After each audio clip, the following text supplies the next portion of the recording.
Now maybe we can, if you have an image of herniated disc, you know, that's a term that a lot of people know about herniated disc. And you go and you see the doctor and they say like, oh, you know, your disc is herniated. What does it really mean when somebody has a herniated disc? Is that? So you see the picture on the screen.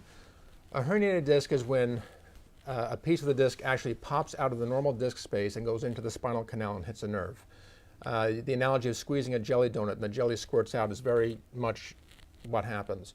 And the piece of disc that pops out is actually a firm rubbery material, and it sits on the nerve, and that causes sciatica, which is pain down the leg.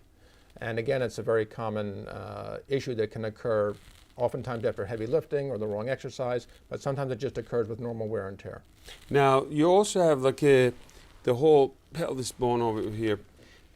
This is obviously the sacrum, and then you have the SI joint here. Right. Where is this sciatic nerve, and is it a positional issue because you're basically pressing on where that nerve is?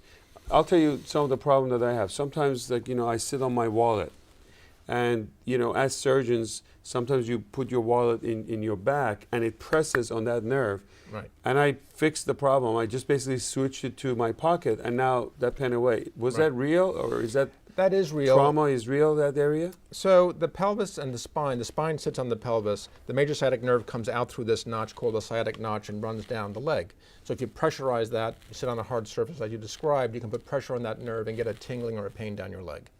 So that's common. Other causes of sciatica, the pelvis and the sacrum form the SI joint. This is another huge area that can cause buttock pain and leg pain, sacroiliac joint arthritis or inflammation, because this joint actually moves between the spine and the pelvis.